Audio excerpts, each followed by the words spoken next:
กั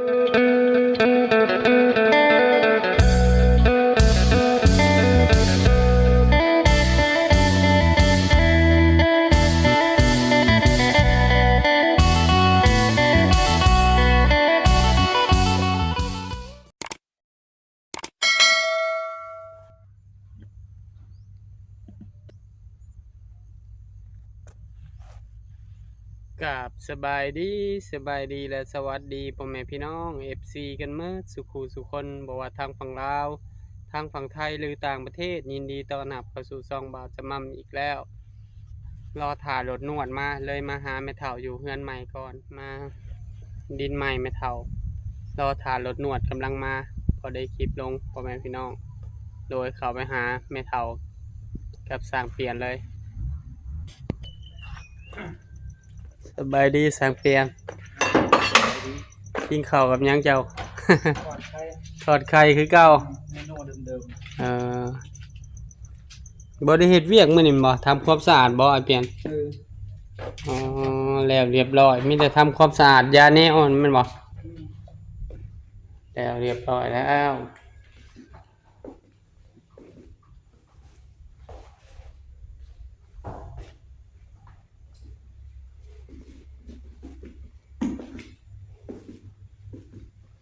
นี่กำลังว่าสิไปนวดเข่าปั่นเข่าสบายดีไหมเท่าสบายดี ไผมาส่งได้ตี ลาตีอ๋อเจะกินข้าวเช้าแล้วบ่แม่เท่ากินได้เลย อืมมีแต่กวดออกแล้วแม่เท่ากวดขี้ดินออกเพื่อเพิ่นยาแนว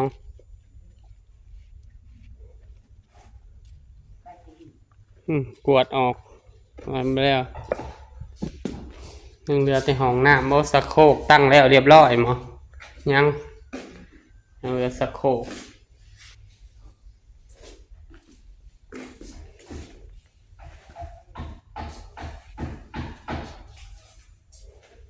เอาไปหาเจ้าอยู่เตาถ่านเอาถามแม่นาบ่ได้ขวดถ่านบ่วะบ่ได้ขวดเนาะแม่เฒ่าออกมาดินใหม่รอถ่ารถนวดมาเลยมาหาเจ้าก่อนถ่ารถนวดมาแล้วก็ไปนวดเข่า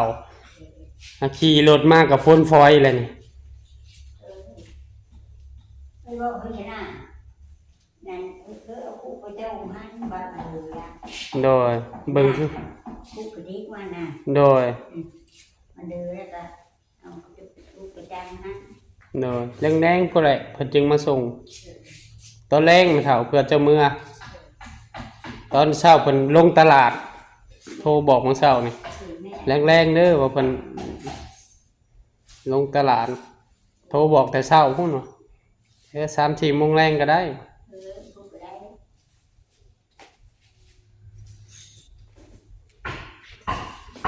ปวดออกกระหันแป้นเลย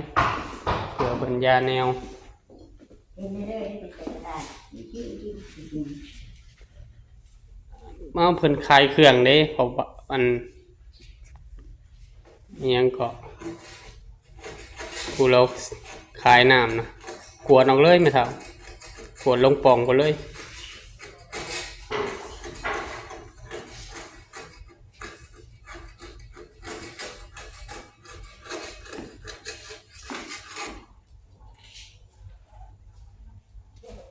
ใกล้แล้วบุญธาตุหลวงจะหน่อยก็วิทย์แหละแต่นั่นก็ต่อบุญนั่นธาตุอีหังดึงโชว์ดึงผมดึงโชว์มันแค่ห้าดึงเดือนหน้าแล้วแม่เฒ่า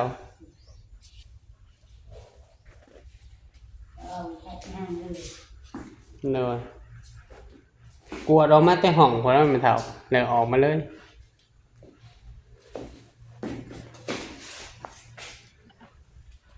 บาดจะมั่มก็จะกวด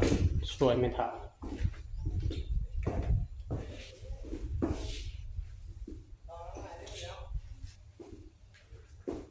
เพื่อเอายาแนวครับมันเอาเด็กยาแนวกับสบาย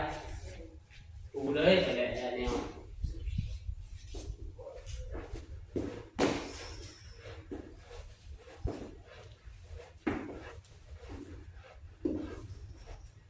เ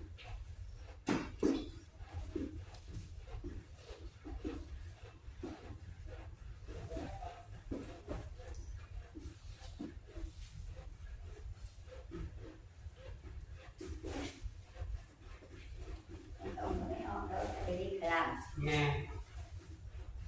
ถ้ามืดกูละถ้าชี้มือที่สี่ออกได้แล้ว ไม่ได้เดี๋ยวอันนี้ไปได้ไม่ขึ้นที่นี่กัน บนนี้ตั้งเว้นกับเขาให้ออกได้ไหมครับก็คือได้คือผู้ให้ไปใส่เลยใน3 มื้อแม่ ไม่ได้บ้าน บ้านเจ้าเนี่ยนะครับเป็นให้ออกได้ของตั้งเว้น ไม่ได้ ตั้งเว้นบ่ได้เอ๊ะมันเป็นเงื่อนนี่อนามัยทำความสะอาดนั่นนะครับ ไม่ขึ้นเยอะที่นี่กัน บอก นี่ไป จะได้ประเพณีบ้านแต่ละบ้านคือกัน นี่คือมัน ในหน้าคือแท้บ่ให้ออกไปใช้ยาของตาบ่เห็นนั่นไหมครับ ไม่ใช่ไปนี่เป็นที่หัวที่นี่ไป อืม เป็นทางขึ้นเนาะ ในห้องกูแล้วมันทำมันตัดเอาปวดที่ห้องมาทำนั้นยาเนี่ยสบาย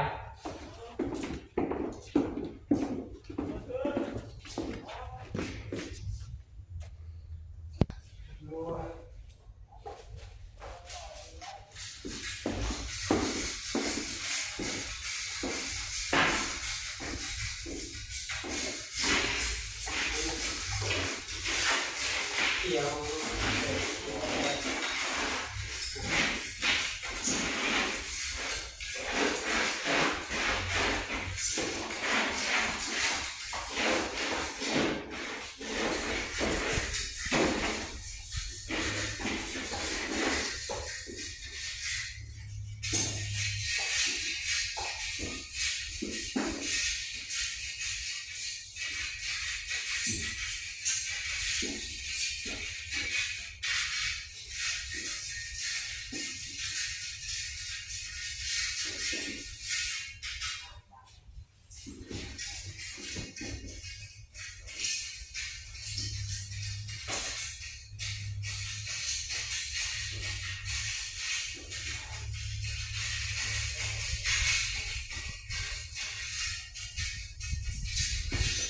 เรานี่จะนอนอยู่ข้างหน้าเรือนนอนห้องนี้นะครับ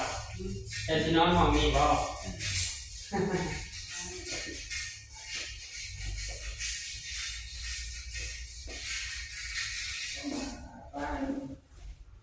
ดูนอกมากดูนอกต่อเลย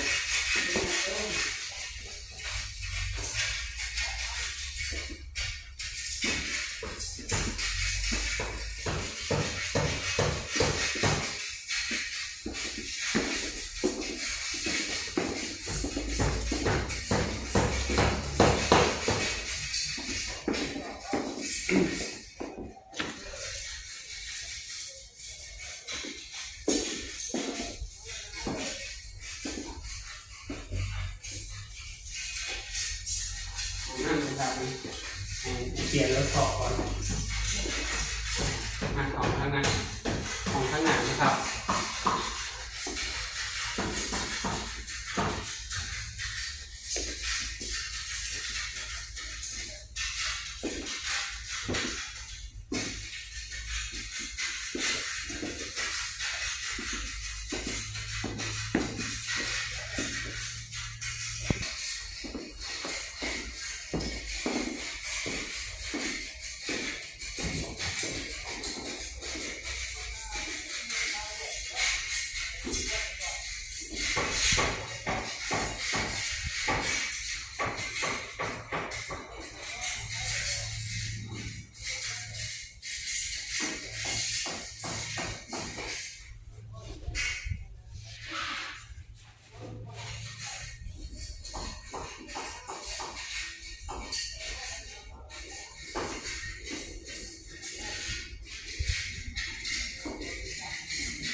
แล้วอันนี้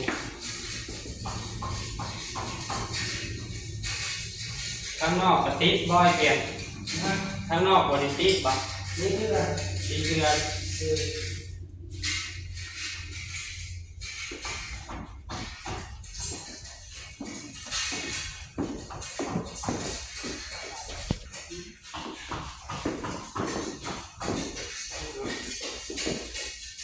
หน่อยเราจะมา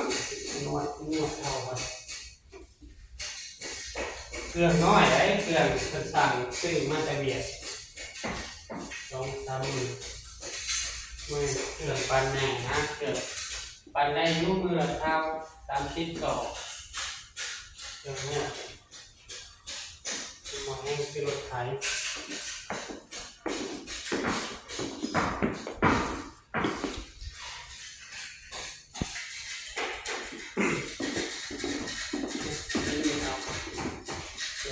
มาวันนี้ฝากพ่อแม่ที่เป็นกำลังใจให้สร้างเปลี่ยนไม่เท่าคำเนี่ยเด้อพ่อแม่พี่น้องเราจะนับจะมั่มาปัดขวดทำความสะอาดเนาะเป็นอะไรจะมั่งเลยเมื่อแล้วมาวันนี้ฝากขอบคุณพ่อแม่ที่ทุกท่านที่บันทึกเราจะมั่งในต้นเดือนจบจะประกาศโฆษณาเพื่อเป็นกำลังใจเราจะมั่งเก็บคลิปใหม่ๆออกมาให้พ่อแม่พี่น้องนะครับไปชมขอให้พ่อแม่ที่ทุกท่านถึงสุขภาพร่างกายแข็งแรงปราศจากโรคภัยไข้เจ็บสิ่งใดอะไรสิ่งนั้นจงมุ่งมั่นปรารถนาทำมาค้าขายซื้อได้ขายมันมีธุรกิจอะไรขอประสบผลสำเร็จในหน้าที่การงานมาวันนี้ฝากพ่อแม่เป็นกำลังใจทุกคนขอบคุณบาจะมั่มกดติดตามกดไลค์กดแชร์อย่าลืมกดกระดิ่งเพื่อประกาศคลิปใหม่ของบาจะมั่มกันไม่เข้าสร้างเปลี่ยนกันที่ได้ขอตัวลาพ่อแม่พี่น้องไปก่อนเจอกันคลิปหน้าสบายดีเด้อไม่ดาวสบายดีเมื่อปั่นเข่านวดเข่าก่อนมาดินอนอยู่ดีมีเองสบายดีเด้อสักเปลี่ยนดีเสียงโอเคทำเป็นงานครับแอนไปเลยดิ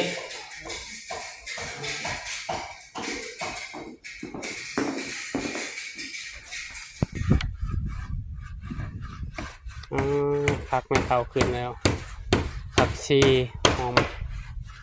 อมป้อมต้นหอม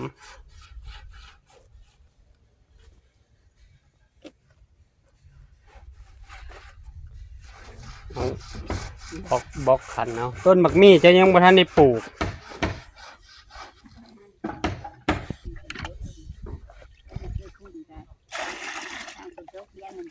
อ๋อคำพลตกเลยจะต้องโคตรล่างนั่นไหมครับโดย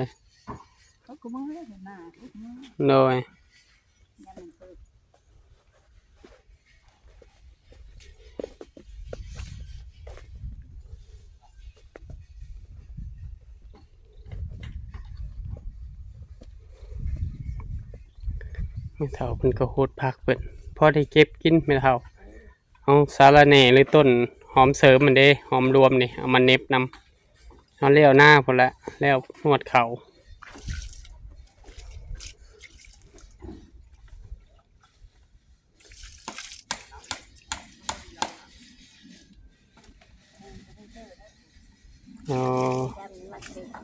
โดย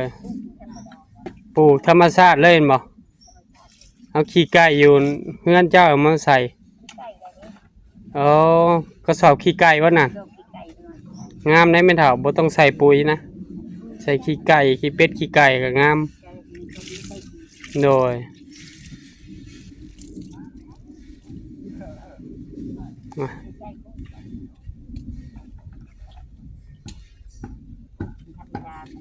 โดย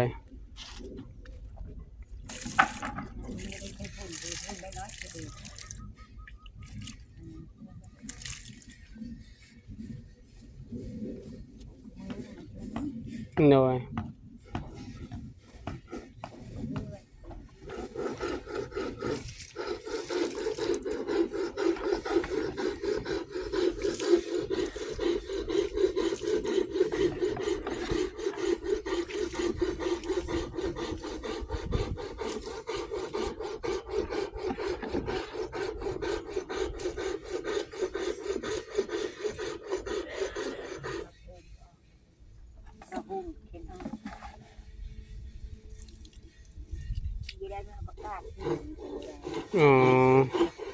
โดย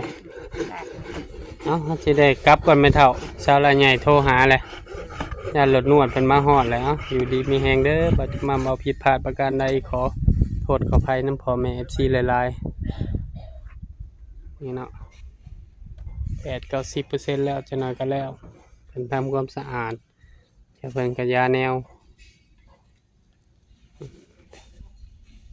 กลับก็เด้อแม่เฒ่าเด้ออยู่ดีมีแฮง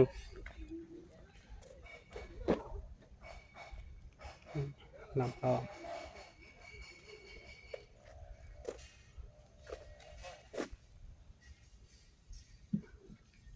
ครับบ๊ายบายพ่อแม่พี่น้อง